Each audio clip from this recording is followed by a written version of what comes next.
They filled my pool with dirt while I slept, and by the time I put my slippers on, it was already gone. Blue water replaced by a dull mound of brown earth, as if 30 years of my life could be buried before breakfast. I'm 76. I live alone on a quiet street where people pretend to be friendly until it costs them something. That morning, the air had that clean bite it gets in late fall, when the lawn is stiff and the mailbox lid sticks. I was making tea. Nothing fancy, just a kettle and a chipped cup I've kept since my husband was alive, when I heard the first sound, a deep, steady rumble that didn't belong to our little neighborhood.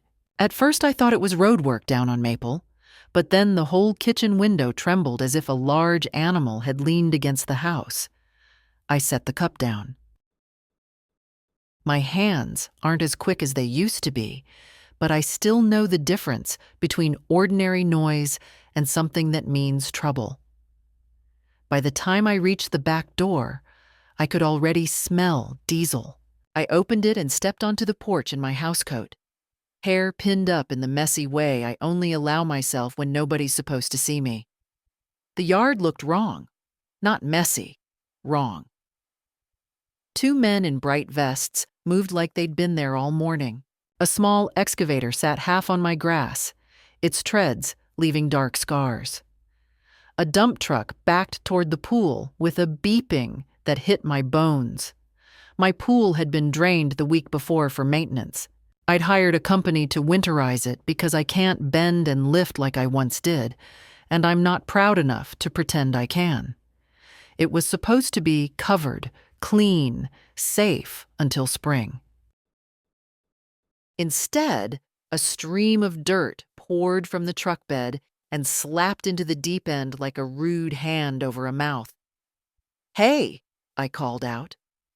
My voice came out calm, which surprised me. "Stop that. Who told you to do that?" One of the men turned, mid-30s maybe, with a sunburned neck and the tired eyes of someone who works with machines more than people.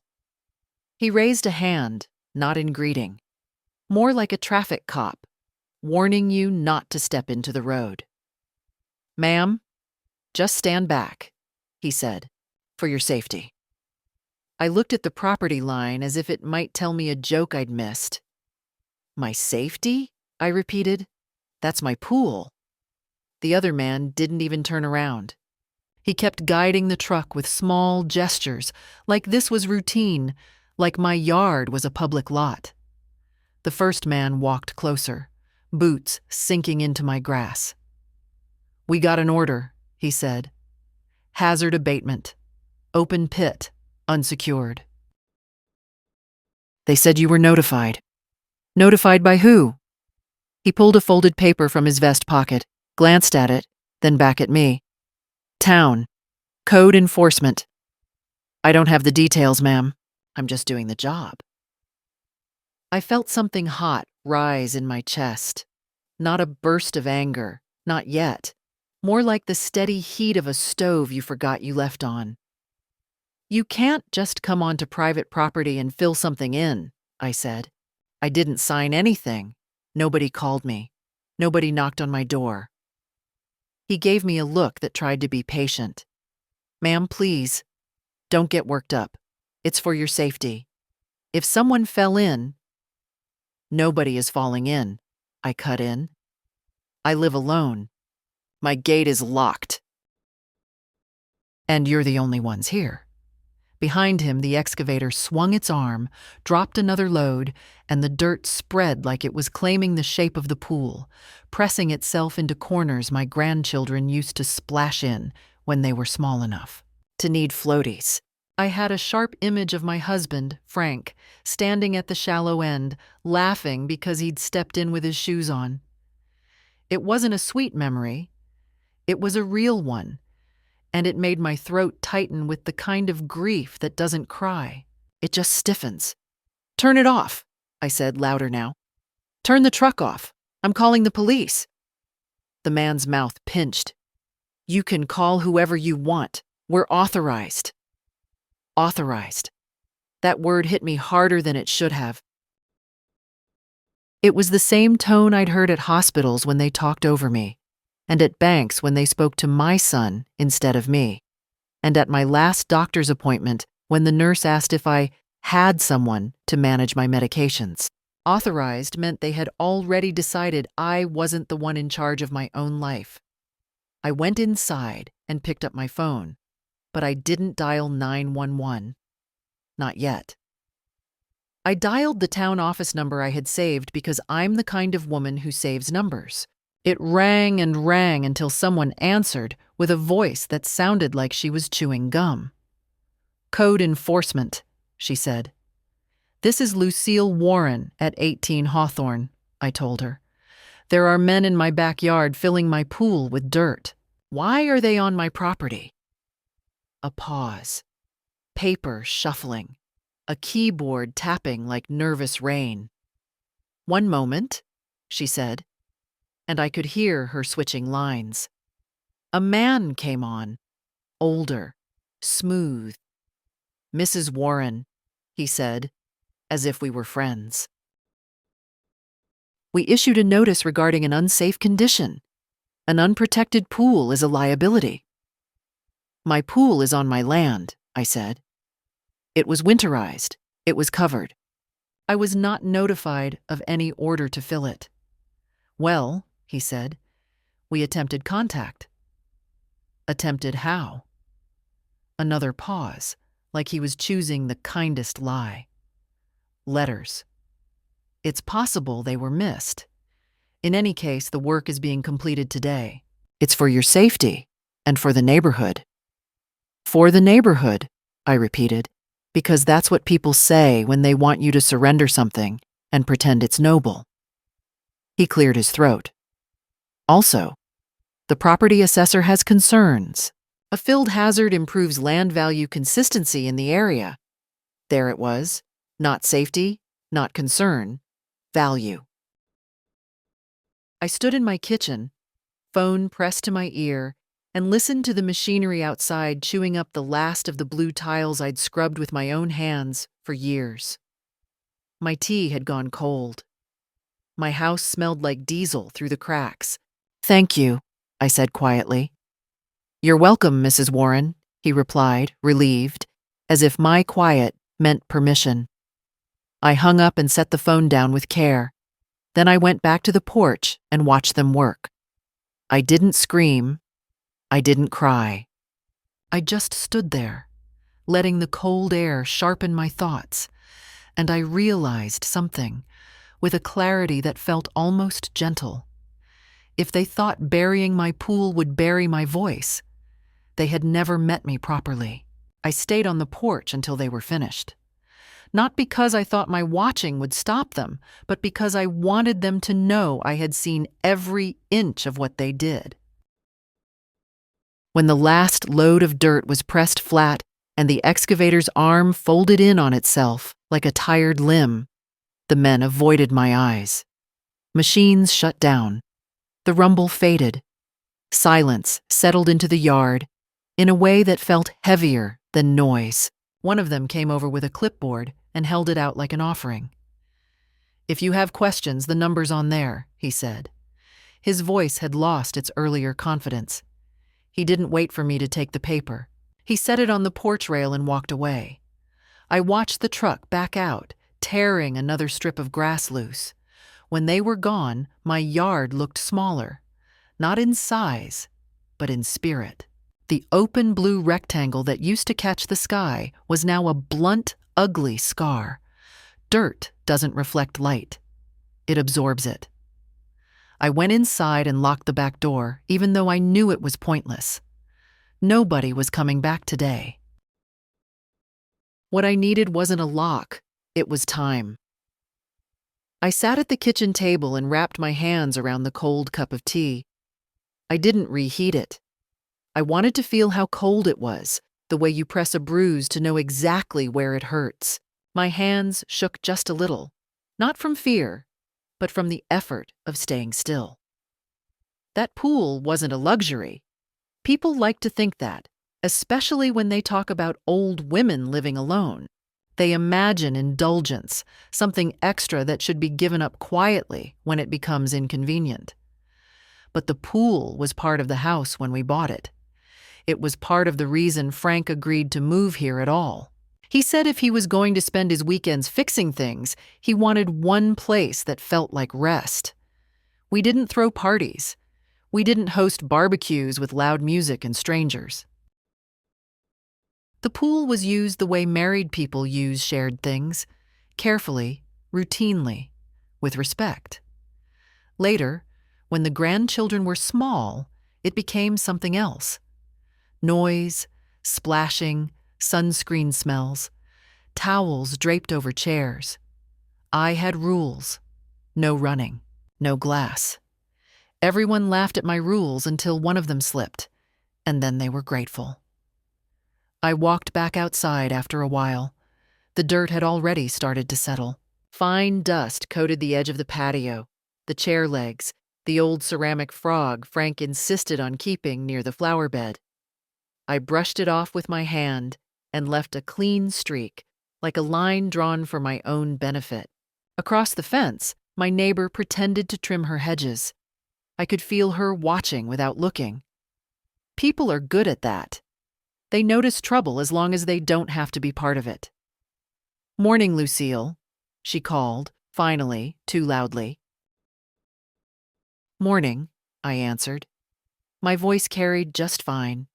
She hesitated, scissors frozen midair.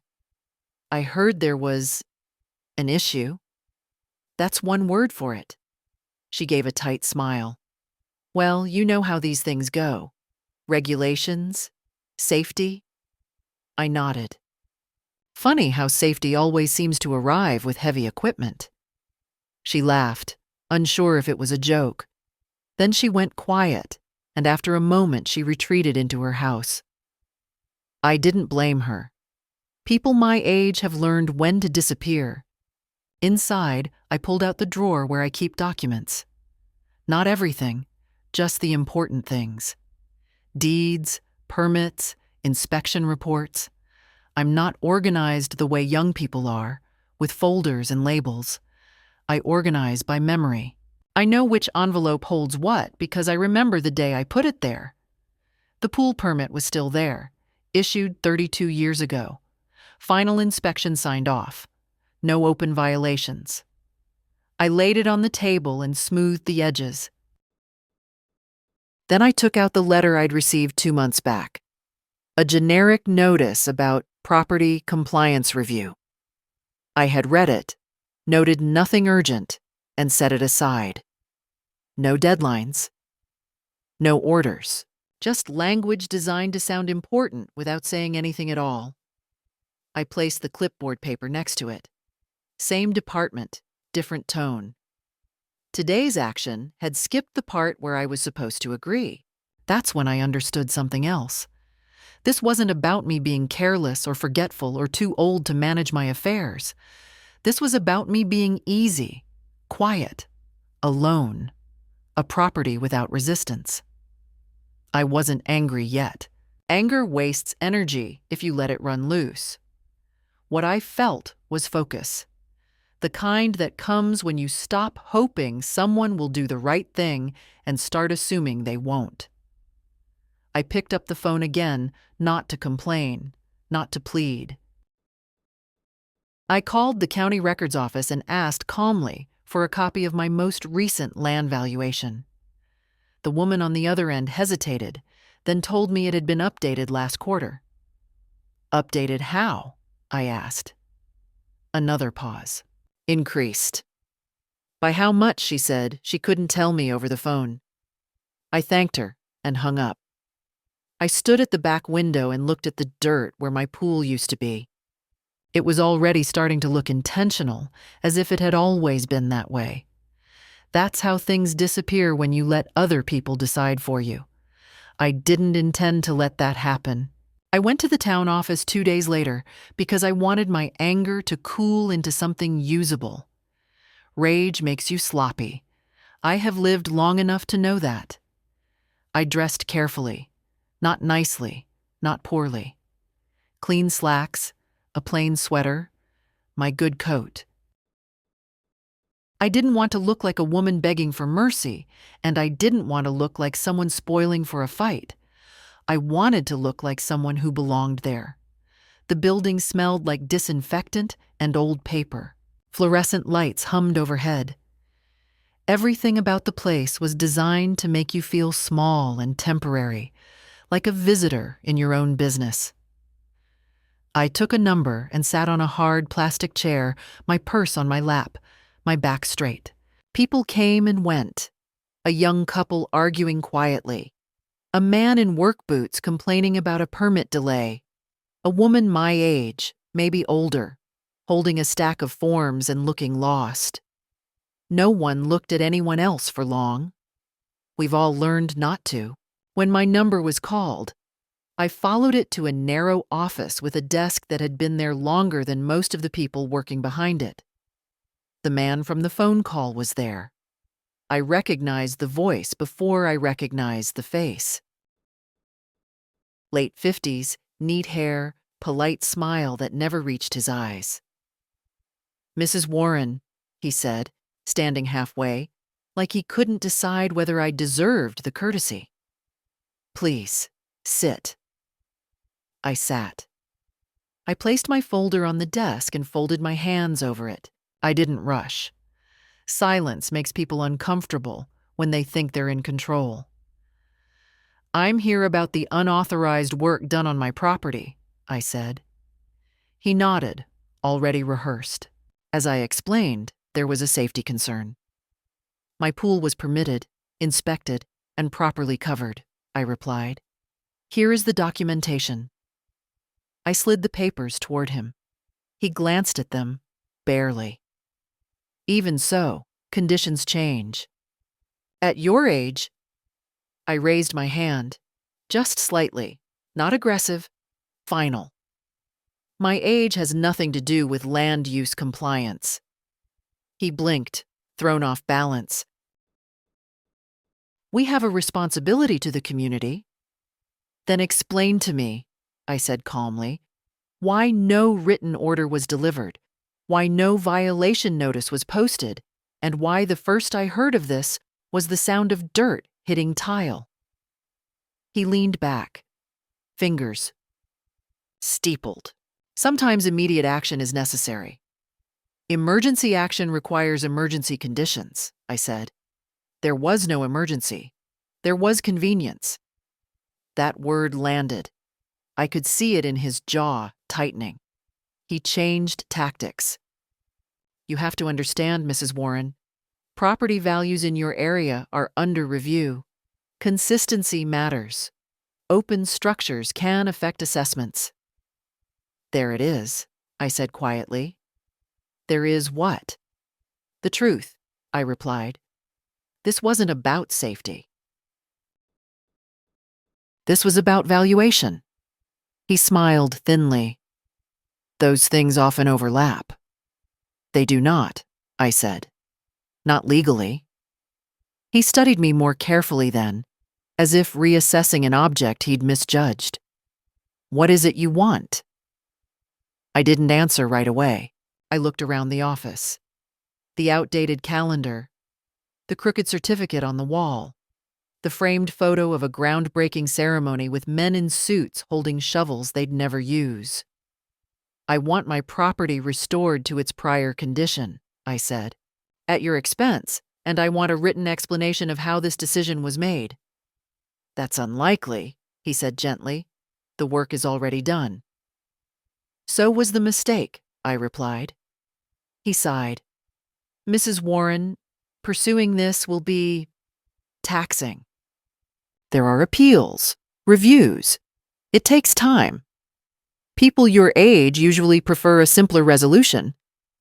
I smiled then, not because I was amused, but because I was done being underestimated. "I have plenty of time," I said. "What I don't have is a habit of letting people take what's mine because they assume I'll get tired." He glanced at the door, then back at me. "You could accept a reassessment adjustment. In some cases, property owners see a benefit. A benefit to losing control? I asked. No. His voice hardened slightly. If you insist on formal action, you should be prepared for scrutiny. I've lived under scrutiny my entire life, I said. As a wife, as a mother, as a woman who owned property when that made people nervous, I'll survive a little more. He didn't respond to that. He gathered my papers and slid them back to me, neat and dismissive. You're entitled to file a complaint. I already am, I said, standing. This was notice. As I walked out, I felt the familiar weight in my chest, the one that comes when you realize you are alone in a room full of systems designed to outlast you. But beneath it was something steadier. They had expected confusion, fear, gratitude for being handled. What they got instead was a woman who remembered every document she'd ever signed, every line she'd ever read, and every time she had been told to sit quietly for her own good. I went home and sat by the window facing the yard. The dirt looked the same as it had the day before, ordinary, innocent. But now I knew exactly how much it was worth to them. The assessor came the following week, which told me more than any letter ever could. Town offices move slowly when it's paperwork, and quickly when it's money. I was watering the front plants when a white sedan stopped in front of the house, clean enough to reflect the clouds. A man stepped out with a leather folder tucked under his arm, shoes too polished for our cracked sidewalk. He smiled before I had a chance to speak. That kind of smile always arrives early, like it's practiced. Mrs. Warren? He asked. Yes. I'm Daniel Hughes, County Property Assessment. He glanced past me, already looking at the house, the yard, the bones of the place. Just a routine follow-up. Of course it is, I said, and stepped aside. He didn't need to come inside. Assessors rarely do. They prefer distance. From the edge of the lawn, he asked polite questions and made small notes. Square footage, exterior condition, recent changes. When his eyes drifted toward the backyard, I saw a flicker of satisfaction pass over his face before he hid it. I understand the pool has been filled, he said lightly, as if we were discussing a trimmed hedge. It was filled without my consent, I replied. He nodded, still smiling. Yes, I have that noted. From an assessment standpoint, though, it simplifies things. Does it? It reduces liability features, he explained, which in turn affects land valuation. Up or down? I asked. He hesitated just a fraction of a second. Long enough. Up, he said. In many cases. There it was again. Not safety, not concern. Value. Always value. Spoken the way people speak about weather. Inevitable, impersonal, something you're not meant to argue with. He cleared his throat. There's also been discussion about future zoning considerations in your area. Discussion by whom? Planning committees, he said. Long-term outlook, nothing finalized. Funny, I said. I don't recall being invited to any discussions about my own land. He laughed softly, the way men do when they think you're being quaint. These things are often handled at a higher level. I've lived on this property for 34 years, I said. I paid off the mortgage myself. I maintained every inch. There is no higher level than the owner. His smile tightened. Of course. He finished his notes and closed the folder. You'll receive an updated assessment notice by mail. I look forward to it, I said. When he left, I didn't go back inside right away. I walked around the house slowly, like I was introducing myself to it again. The siding I'd repainted with Frank on a hot August afternoon. The loose step he never quite got around to fixing. The maple tree we planted the year our first grandchild was born, This wasn't just property. It was memory, labor, patience. And someone had decided it was easier to erase a part of it than ask me a question. That afternoon, I pulled every tax notice I had kept for the last 10 years. I spread them out across the dining table, lining them up like a timeline. Numbers tell stories if you let them. And the story here was subtle, but clear. Gradual increases. Strategic ones. The kind that don't cause outrage because they don't arrive all at once. I made notes in the margins. Dates. Changes. I noticed how the assessments in my area had started climbing faster than others nearby. How properties owned by older residents were flagged more often for review. I wasn't paranoid. I was observant. The next call I made wasn't to the town. It was to an old acquaintance, Martha, who used to work in county records before she retired. We weren't close friends, but we shared the kind of bond that forms when you've both been underestimated your whole lives. She listened without interrupting as I explained. When I finished, there was a long pause. "They're positioning," she said finally. "For what? Development? Maybe not tomorrow, maybe not next year. But they don't like irregularities. Pools, sheds, anything that complicates valuation." "And people like me?" I asked. Another pause. "Especially people like you." I thanked her and hung up. Then I sat very still, letting the truth settle. This wasn't a misunderstanding. It wasn't a mistake. It was a calculation, and I was supposed to be the easiest variable to remove. That night, I wrote everything down. Dates, names, words used. I didn't trust my memory alone. Not because it's weak, but because paper has a way of surviving longer than intentions. When I finished, I looked out at the backyard through the dark glass. The dirt was already smoothing out, blending in, pretending it belonged. So were they. But I had no intention of blending quietly. By the end of the week, the street knew. Not officially, of course. Nothing so honest. But news travels the way damp spreads through old walls. Quietly, without asking permission. I noticed it in the pauses when I stepped outside, in the way conversations dipped and then resumed after I passed. People had opinions. They always do when something happens to a woman living alone. On Saturday morning, I found myself weeding the front flower bed longer than necessary, mostly because I wanted to be outside where I could hear what wasn't being said. That's when Clara, from 3 houses down, stopped at the edge of my lawn.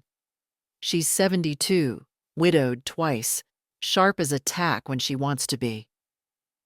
"They filled it in, didn't they?" she said, not quite a question. "They did."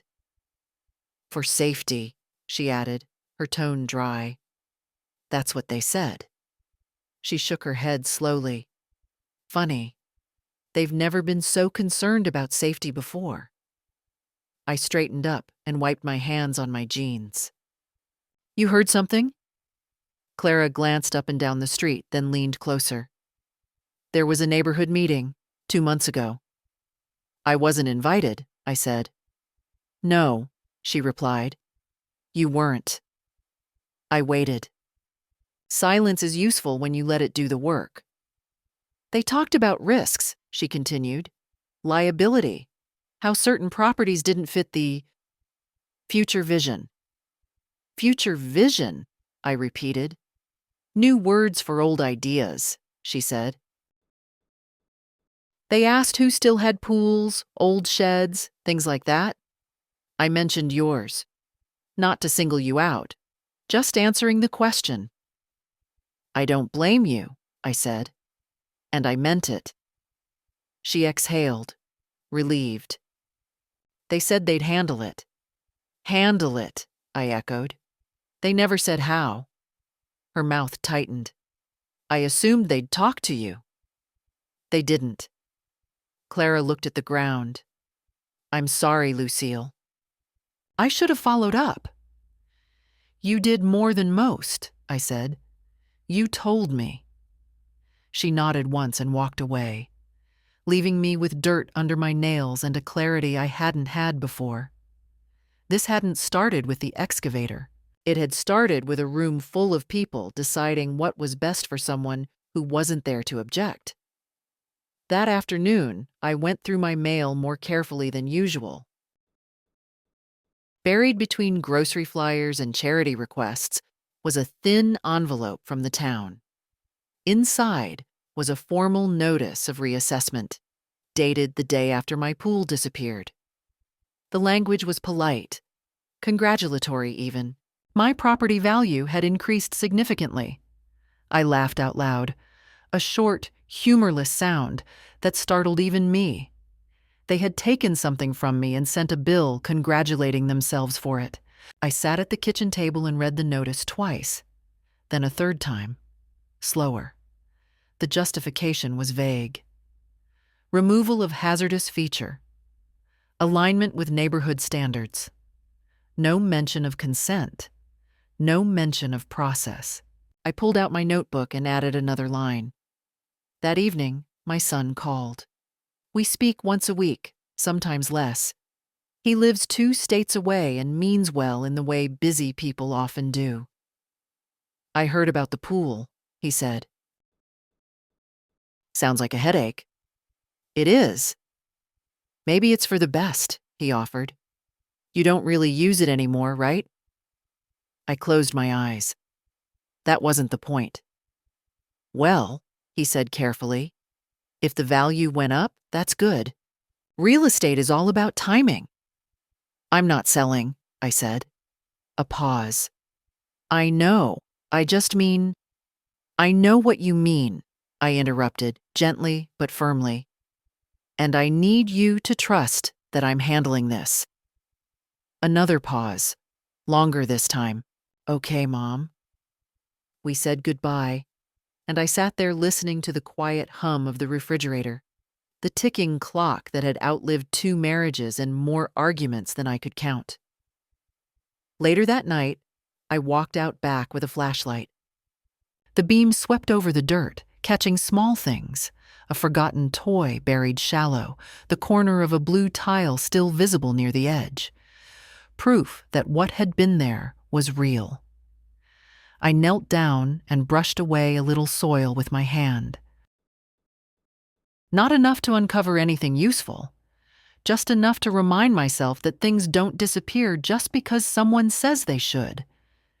Standing there in the dark, I understood the shape of what I was up against. Not a single official, not a single decision, but a quiet agreement that my inconvenience was acceptable. They had counted on my silence. They shouldn't have. I spent Sunday afternoon on the floor of my study, surrounded by papers like someone preparing for trial instead of tea. The room still smells faintly of Frank's pipe tobacco, even though he's been gone 12 years. I never tried too hard to get rid of it. Some things earn the right to linger. I wasn't looking for drama. I was looking for proof. I started with the oldest documents first. The deed, yellowed at the edges, written in language nobody uses anymore. I read it slowly, word by word, the way I used to read contracts when Frank and I bought the house. Back then, we didn't trust smiles. We trusted paper. That's when I saw it. A paragraph I'd forgotten about entirely. Not hidden, just patient. A clause tied to the land itself, not the structures. A servitude, established decades before we moved in, granting limited rights of access for underground utilities, but also placing strict limitations on surface alterations without written owner consent. I read it again, then once more, out loud this time, to hear how it sounded in the air.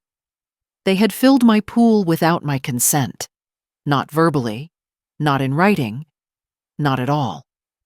I felt no rush of triumph. Just a quiet settling, like a chair finally placed level on the floor. This wasn't emotion. This was alignment. I pulled out the permits for the pool installation, then the inspection reports. Everything was in order, closed properly. No violations, no pending actions. The town had skipped steps, not because they didn't know them, but because they didn't think I would. That distinction matters. Around 5 o'clock, I made myself soup and ate standing at the counter, because sitting felt like surrender. Outside, a few leaves blew across the dirt where the pool used to be. They stuck there, awkward and out of place. Even nature seemed confused by the change. I called a lawyer Monday morning. Not one from the big firms downtown, but a woman whose name I'd heard twice before in different contexts. That's usually a good sign. Her office was above a bakery, and when I climbed the stairs, my knees complained, but not enough to stop me. She listened without interrupting, took notes, asked questions that were sharp but not unkind. They acted without due process, she said finally, and they counted on you not pushing back. Why? I asked, even though I already knew. Because it's efficient, she replied, and because people assume older women won't fight. Or if they do, they'll tire. I smiled thinly. I've outlasted worse. She nodded. You have grounds, strong ones. But you should understand something. Once you push, they'll push back. I expect nothing less, I said. When I left her office, I didn't feel victorious. I felt clear. Clarity is better. Victory makes you careless. That night, I updated my notebook. New column. Legal violations. Dates matched. Names connected. The pattern sharpened until it was impossible to deny. They hadn't just crossed a line. They had assumed I didn't know where it was. I went to bed early, not because I was tired, but because I wanted the next day to come sooner. For the first time since the dirt trucks left, I slept without dreaming of water. After I hired the lawyer, I stopped explaining myself to people. Explanation invites argument, and I wasn't interested in convincing anyone. What I needed now was quiet cooperation. From myself, most of all. The first sign of resistance came sooner than I expected. On Wednesday morning, I found a bright orange notice taped to my mailbox. Not inside it. Taped to the outside, where everyone walking past could see it. Pending compliance review. No details, no signature. Just enough wording to make a statement. I peeled it off slowly and folded it into my coat pocket. Then I went inside and called my lawyer. They're trying to rattle you, she said. Public pressure. They want you embarrassed, not informed. It won't work, I replied. I was embarrassed once. I remember how it feels. This isn't it. That afternoon, a man from the town came by unannounced. Different face, same posture. Early 40s, careful tone, clipboard held like a shield. Mrs. Warren, he said, standing just beyond my porch, we're following up on some concerns. I'm sure you are, I said. I didn't invite him in. He glanced past me, toward the back of the house. There have been questions about unapproved modifications. You made the modification, I reminded him. He smiled, thin and strained. We addressed a hazard. Without legal authority, I said. My attorney has already documented that. That caught him off guard. People like him don't expect the word attorney to come out of my mouth so easily. I'm just here to assess, he said, adjusting his grip on the clipboard. It would be easier if you cooperated. I am cooperating, I replied, through proper channels. He cleared his throat. If this escalates, there could be consequences. I'm aware, I said. So are you. He stood there a moment longer, then nodded and left without another word. His car pulled away too quickly, tires crunching the gravel like punctuation. That evening, I received an email from the assessor's office. Polite, vague, suggesting a voluntary discussion about future land use alignment. No dates, no agenda. I forwarded it to my lawyer and deleted it from my inbox. The next day, Clara stopped by again. This time she came onto the porch, lowering her voice as if the hedges could hear us. They're not happy, she said. No, I agreed. They're not. I heard talk, she continued, about making examples, about how some residents don't understand progress. Progress for whom? I asked. She didn't answer. She didn't have to. After she left, I sat at the kitchen table and reviewed everything once more. Not because I doubted myself, but because repetition builds certainty. The servitude clause, the lack of notice, the reassessment timing, each piece fit too neatly to be coincidence. Late that night, I stood at the back window again. The dirt looked smoother now, almost intentional. Anyone driving by would assume it had always been that way. That's how erasure works. Quiet, plausible, patient. But I wasn't patient anymore. The next morning, my lawyer called. We're filing, she said. With whom? With everyone who matters, she replied, and a few who'd prefer not to be involved. I hung up and made coffee, stronger than usual. My hands were steady. My thoughts were clear. Whatever came next, I would meet it standing. They had mistaken my silence for weakness. Soon they would learn the difference. Once the paperwork was filed, the tone changed. Not immediately. Not dramatically. It shifted the way weather does. Pressure first, then clouds. Letters started arriving with heavier envelopes and softer language. Clarification.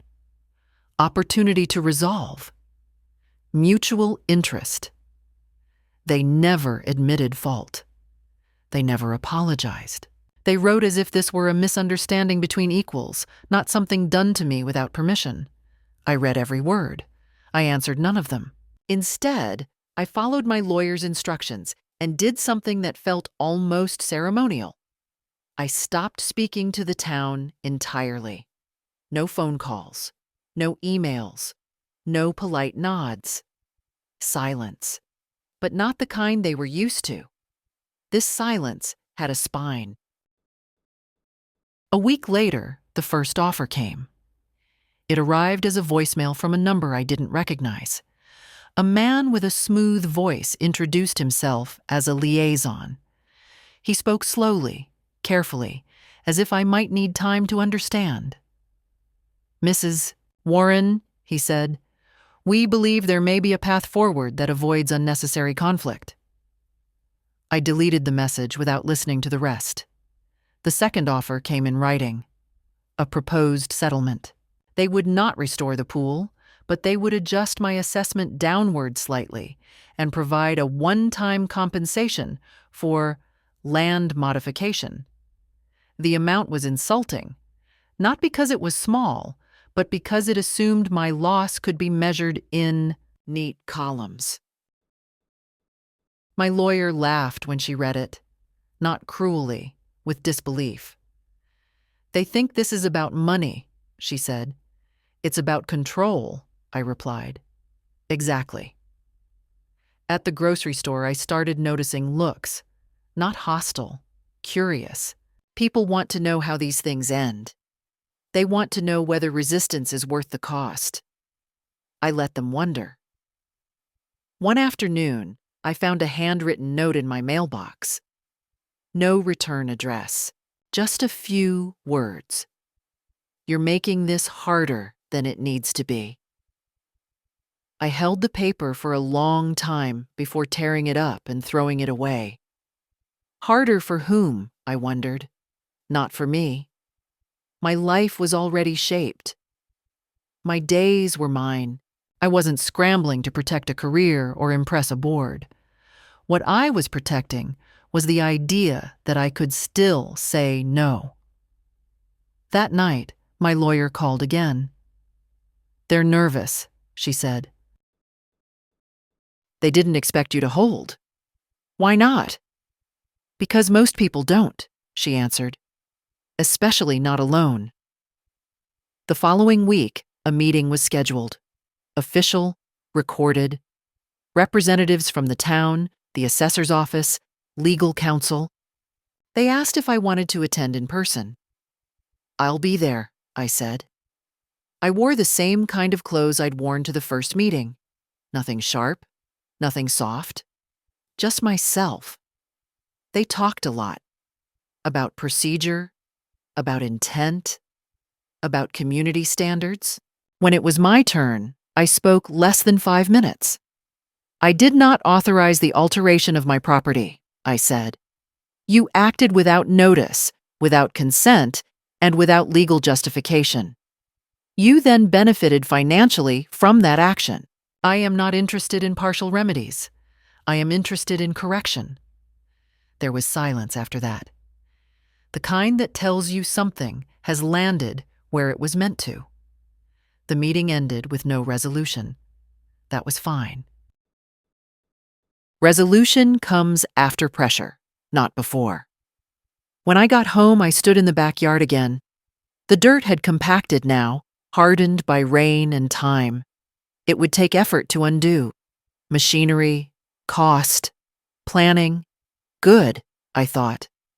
Let it cost them something. For the first time since this began, I smiled. Not because I was winning, but because I wasn't retreating. And that, I had learned, was already more than they expected. The call came on a Thursday afternoon, the kind of gray day that makes time feel thicker than usual. I was peeling apples at the kitchen counter when the phone rang. I didn't rush to answer it. Anyone worth speaking to would wait. The voice on the other end was polite, almost careful, like someone stepping onto ice they weren't sure would hold. He introduced himself as a consultant working with the town, but not for it, which was the first lie, neatly wrapped. "I won't take much of your time, Mrs. Warren," he said. "I believe we can find a solution that benefits everyone." I kept peeling. "You already are taking my time." A pause, then a soft chuckle. "Fair enough. I'll be direct. Your property has attracted interest." "I'm not selling," I said. "We're not talking about a sale," he replied quickly. "At least not in the traditional sense." That told me everything I needed to know. He spoke in long sentences filled with words like potential, alignment, future use. He talked about the neighborhood changing, about how difficult it could be to remain an outlier. He mentioned compensation again, this time larger, framed as goodwill. I stopped peeling and leaned against the counter. "You filled my pool without permission," I said. "Then you raised my property value. Now you're offering money to make it all feel reasonable. Is that the plan?" Another pause. This one longer, less confident. "We'd prefer not to escalate," he said. "You already did," I replied. By the end of the call, his voice had lost its smoothness. He thanked me for my time. I did not return the courtesy. That evening, my lawyer confirmed what I already suspected. A preliminary development proposal existed. Not public yet. Not approved, but real enough to motivate pressure. My lot sat at an awkward angle, just inconvenient enough to complicate their clean lines and tidy projections. They didn't need my house. They needed my compliance. The next day, an envelope arrived by courier. Inside was a revised offer, more generous than the last, still conditional, still avoiding the core issue. Restore nothing, admit nothing, pay and proceed. I placed it in my folder without comment. Neighbors grew quieter after that. less conversation, fewer glances. The kind of hush that falls when people realize something is becoming serious. I didn't mind. I wasn't doing this for an audience. What surprised me was how calm I felt. Not numb, not detached. Calm in the way you feel when you've made a decision and stopped rehearsing alternatives. I walked the yard that afternoon, stepping carefully over the compacted dirt. In one corner, rain had revealed a faint blue curve beneath the surface, a tile edge, stubborn and unwilling to disappear. I smiled at it, then covered it again with my shoe. They thought they were patient. They thought time belonged to them. They were wrong. Time had already given me everything it could take away. What remained was choice. And I had made mine. By the time the formal notice arrived, I had already stopped thinking of this as a dispute. It was a pattern revealing itself, and patterns are easier to confront than people. The notice came by certified mail, thick paper, heavy language, the kind meant to intimidate by sheer weight. It announced a scheduled compliance hearing and suggested, politely, almost kindly, that I reconsider my position for my own benefit. I read it once, then placed it face down on the table and went to make coffee. I've learned that urgency is often manufactured. Real danger doesn't announce itself with embossed letterhead. When I finally sat down again, I noticed something that hadn't been there before: a subtle change in tone. The town was no longer pretending this was routine. Words like precedent and public interest appeared where safety used to be. That told me they were thinking past me now, worried about what might happen if I won. My lawyer confirmed it later that afternoon. "They're nervous," she said. "If they lose this cleanly, it limits how they can operate elsewhere." "So this isn't just about my pool," I replied. "It hasn't been for a while." That night, I organized my papers again, not because anything was missing, but because repetition steadies the mind.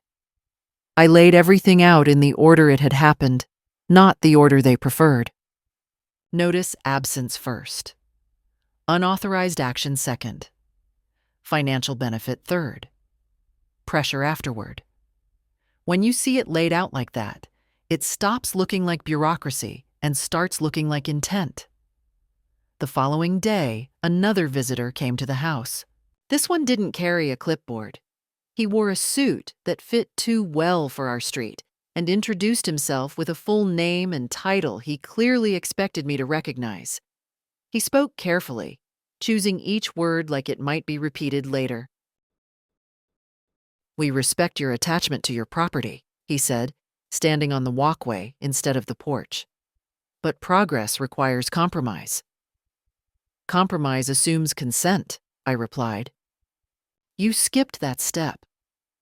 He smiled, but there was strain behind it now. "You have to understand the broader picture." "I understand it perfectly," I said. "You thought I wouldn't object." He didn't deny it. Instead, he shifted tactics. He talked about my age, though never directly, about legacy, about how difficult these processes can be for someone without support. I let him speak until he ran out of words. When he finished, I said, "You mistake endurance for fragility." He left shortly after that. In the days that followed, the town slowed down. No new notices, no calls, no offers. Silence again, but different this time. Cautious, measured. They were recalculating. I used the quiet to prepare. I practiced what I would say if I needed to say anything at all. Mostly, I practiced saying nothing. The strength to remain still while others scramble is something you learn only after life has taken enough from you. On the morning of the hearing, I stood in the backyard before leaving. The dirt was cracked now, dry at the surface, stubborn underneath. It would take work to undo what they'd done. That was the point. They wanted the damage to feel permanent. I touched the ground once with the toe of my shoe, then turned back toward the house. Whatever happened next, they would not be able to say I hadn't stood my ground. Not at my age. Not on my land. The morning of the hearing was crisp and quiet, the kind of early fall day that makes every sound carry farther.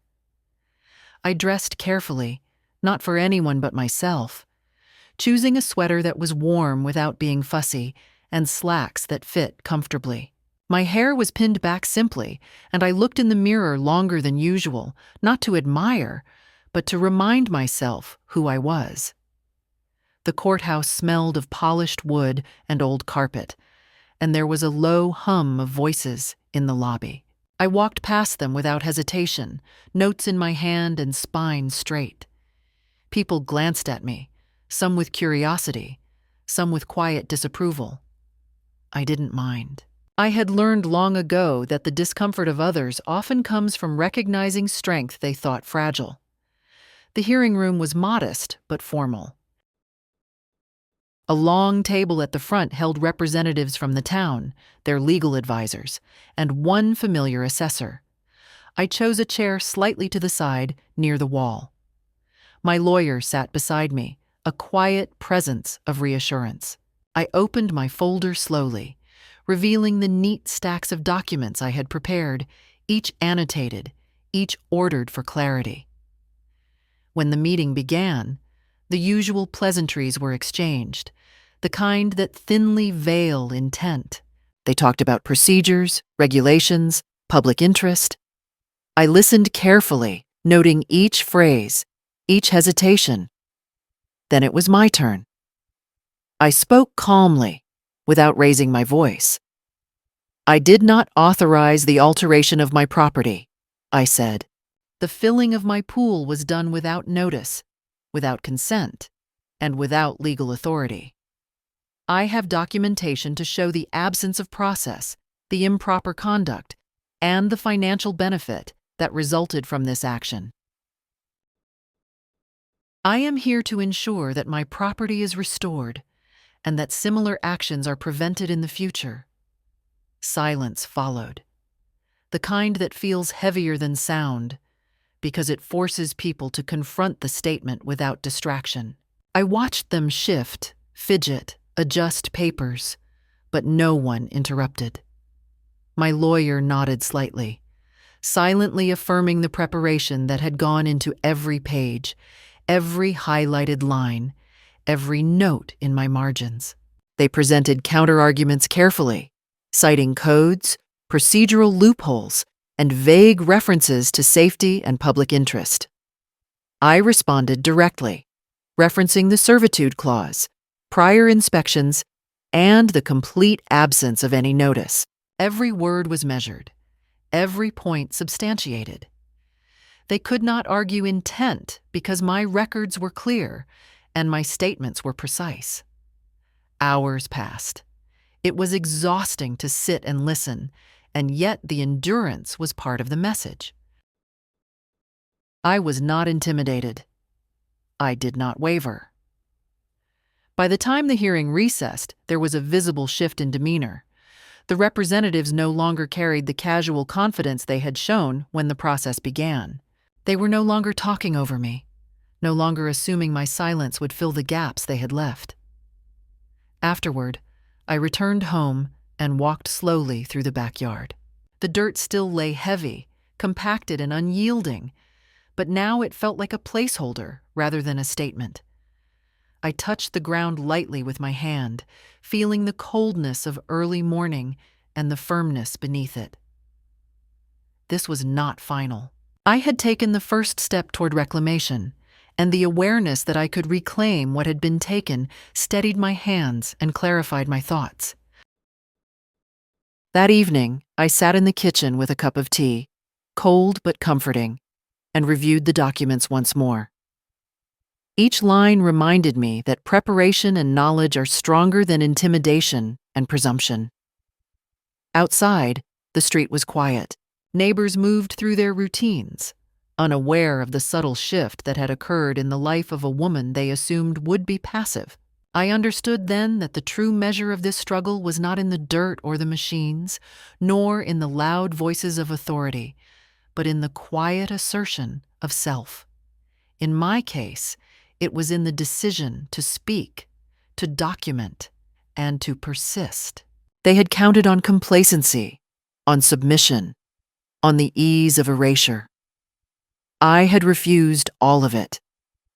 And for the first time in weeks, I felt a calm that was not resignation, but anticipation.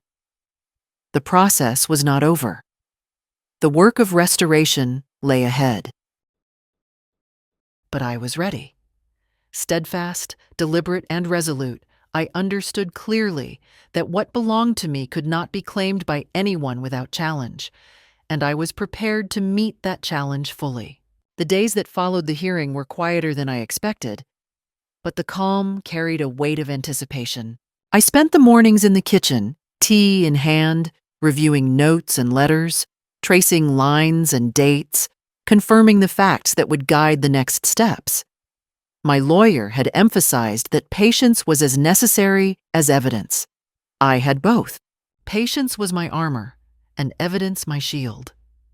The town remained silent at first, sending only vague communications that attempted to sound conciliatory while maintaining authority. I read each one carefully, noting the language and timing, filing them in the order received. Their words no longer intimidated me. They were predictable, almost mechanical, their attempts at control transparent through repetition and half measures. By midweek, a formal notice of procedural error arrived, acknowledging that the original action of filling the pool had violated proper protocol. The language was cautious, careful to avoid admitting full responsibility, yet it was an acknowledgement nonetheless. I placed the envelope on the counter and studied it. The room was still, except for the quiet hum of the refrigerator. Outside, the wind pushed through the leaves, as if echoing my thoughts. Persistence yields recognition. That afternoon, I walked the perimeter of my property, inspecting the yard, the compacted dirt where the pool once stood. I measured mentally the volume removed, noted the slope of the soil, and considered the logistics of restoration. This was not just reclamation of land. It was reclamation of authority, a demonstration that a property owner, even at 76, could assert rights against oversight and assumption. I made another call to my lawyer to clarify next steps, ensuring that all filings, documentation, and potential follow-ups were in place.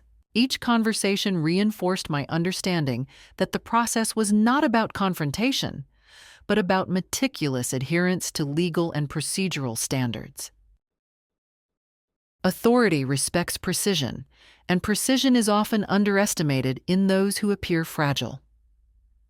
As I organized the documents that evening, I reflected on the accumulation of knowledge and preparation that had brought me to this point. Decades of keeping records, understanding obligations, and following procedure had built a foundation stronger than any assumption of my weakness. The property, once merely a plot of land and a pool, had become a symbol of diligence and resolve.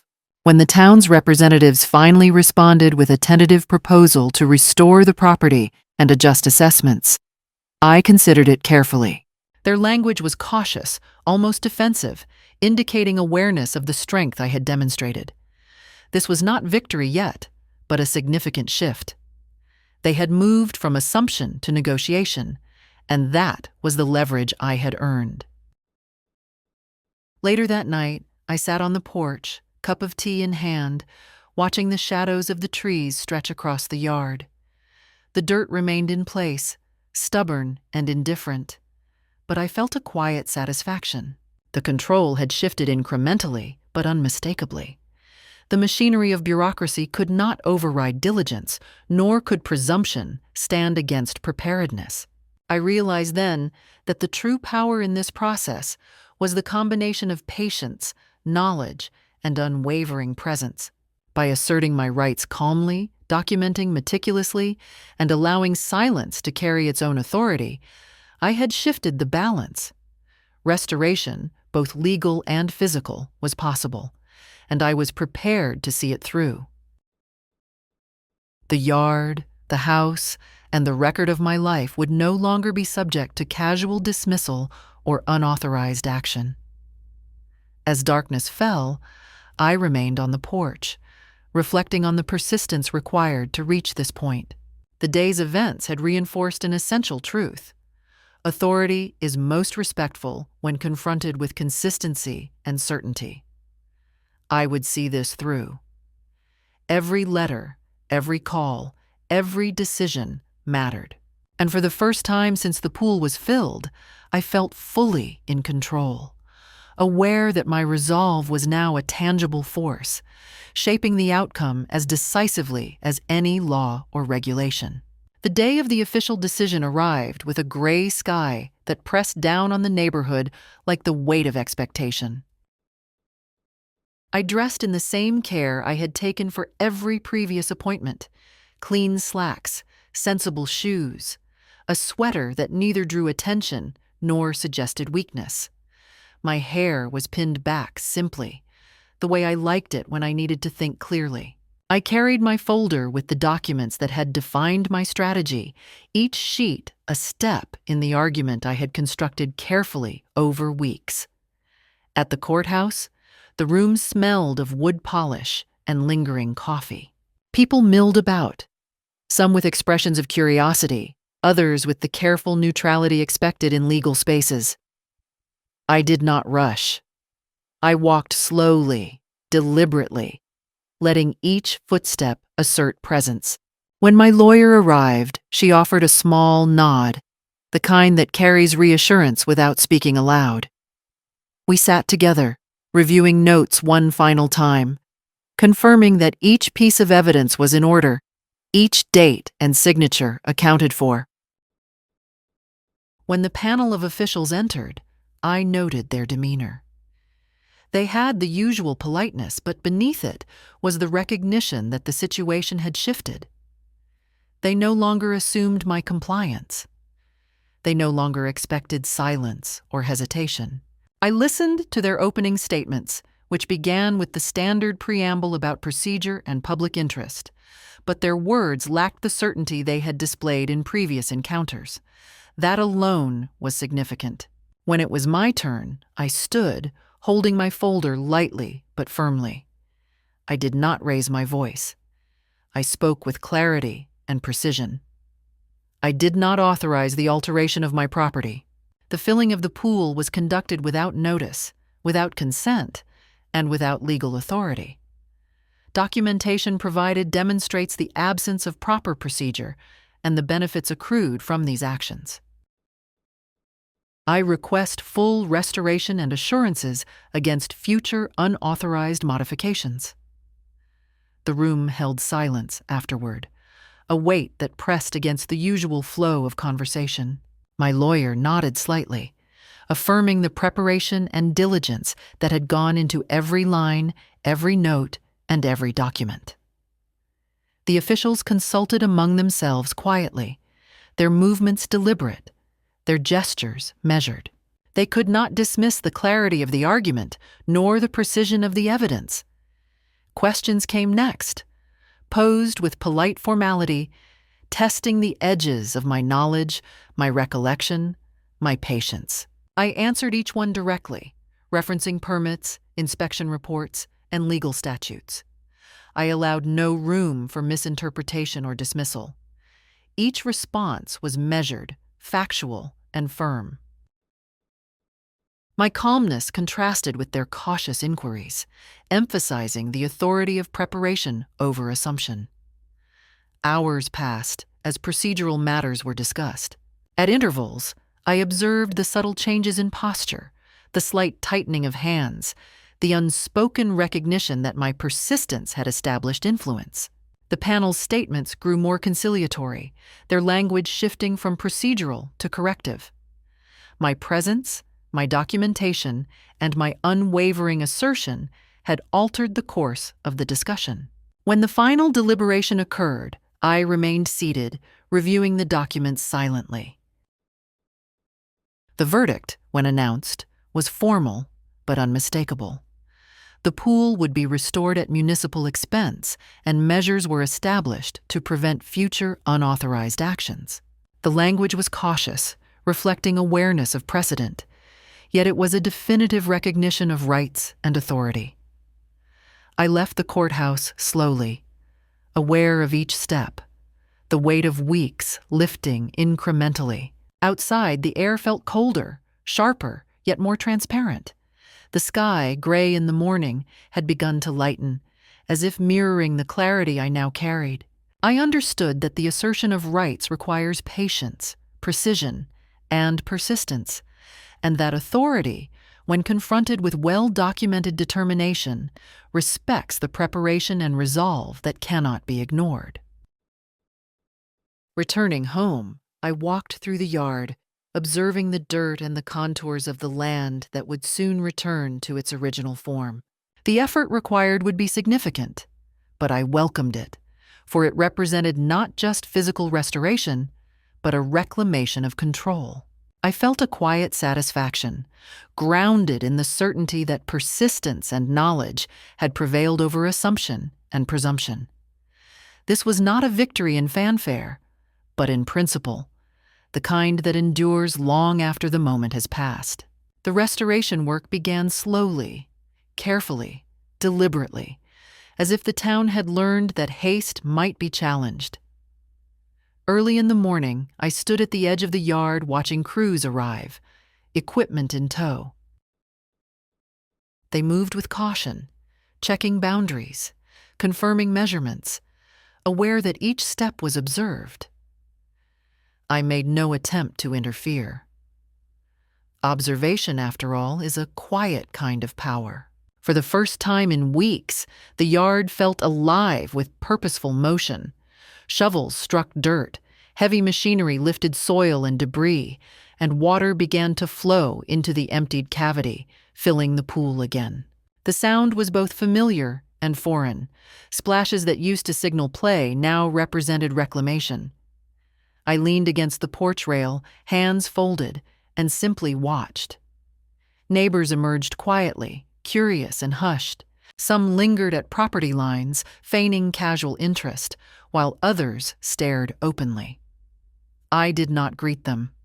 Their presence was irrelevant.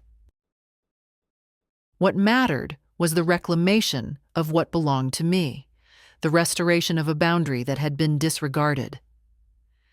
As the day progressed, I made my rounds, checking the work, consulting the foreman only when procedural questions arose. I remained polite but firm. Each inquiry was answered directly. I did not tolerate hesitation or assumption. This was no longer a question of compliance alone. It was a demonstration of authority. Every action taken was documented, every irregularity noted for my lawyer's review. By mid-afternoon, the water was near the appropriate level, and the lining was smoothed out. I walked around the pool, observing the edges, the corners, and the slope. It was still my pool, my property, my responsibility. The tangible result of persistence was visible, but the true reclamation had already occurred in the acknowledgement of rights and boundaries. I spent the evening organizing notes and photographs, recording the day's events in detail. The care and precision with which I documented the restoration would serve as both record and deterrent. Errors, intentional or otherwise, could now be addressed with certainty. My lawyer had emphasized that preparation communicates strength in ways that words alone cannot. Dinner that night was quiet. I sat with a simple meal, the house filled with the soft light of lamps and the distant hum of evening traffic.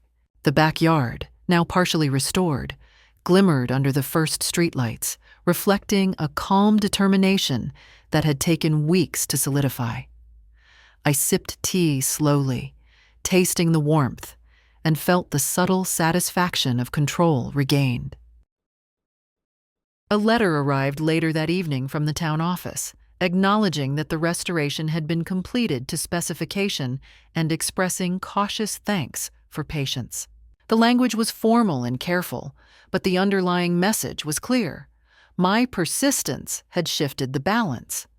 Authority had adjusted to respect diligence. Compliance had been restored, and with it, acknowledgement of my agency. I stepped onto the porch once more, looking at the yard and the pool. The water caught the last rays of sun, shimmering faintly. In that reflection, I saw not only the yard I had defended, but the steady resolve that had carried me through weeks of confrontation. The machinery, the forms, the meetings, all had been tools in the assertion of what was mine. For the first time in months, the house felt complete. Not just because of the physical restoration, but because the recognition of ownership, of voice, of authority had been reaffirmed. Quietly, methodically, I had reclaimed my space. And in doing so, I reminded myself that diligence, patience, and unwavering presence can restore not only structures, but dignity, respect, and certainty that cannot be taken without consent. The pool was finished a week later, not ceremonially. No ribbon, no speeches. Just water, where water had always belonged. I watched from the kitchen window as the last worker packed his tools and drove away. The sound of the engine faded, and the yard settled into a silence that felt earned. I did not rush outside. I made tea first. Old habit. Frank used to say I marked important moments with ordinary things, and he was right. The cup warmed my hands, and I stood there a while, letting the steam rise, letting my breathing slow. Victory, if you can call it that, does not arrive with noise when you're my age. It arrives quietly and waits to see if you will notice. When I finally stepped into the yard, the water caught the afternoon light. Calm, unimpressed, as if none of this had ever happened. That was fine with me. I didn't need the pool to remember the fight. I needed myself to remember it. Neighbors passed more often now. Some waved, some smiled too hard. One or two avoided my eyes entirely. I understood all of it. People like outcomes, but they are uneasy around the effort it takes to achieve them. It reminds them of the moments they chose not to speak. The town sent a final letter a few days later. Polite, correct, carefully worded to close the matter without reopening questions. I filed it with the others and did not reread it. I had already taken what I needed from this experience. Paper had done its job. Now it could rest. That evening, I sat by the pool with my shoes off, feet dangling just above the water. I did not get in. Not because I couldn't, but because I didn't need to prove anything else. The pool was no longer the point. It never truly had been. What mattered was this. When they decided for me, I answered. When they rushed me, I slowed down. When they tried to tire me, I stayed steady. Age did not make me weaker. It made me less willing to waste myself. I thought of all the times I had been told to let things go, to accept inconvenience, to be grateful for decisions made on my behalf. Somewhere along the way, we teach women that silence is dignity. It is not. Dignity is choosing when to speak and doing so without apology. The water reflected the sky, pale and open. I watched it until the light shifted and evening crept in. Tomorrow would be ordinary again. Breakfast. Mail. The quiet rhythm of a life that belonged to me, and that was enough. If you are reading this and recognize yourself in my place, do not assume it is too late to draw a line. It is not. You do not need to be loud. You do not need permission. You only need to stay present and refuse to disappear. And if this story stayed with you, if it felt familiar or necessary, leave a comment or follow along. Not for me, for yourself.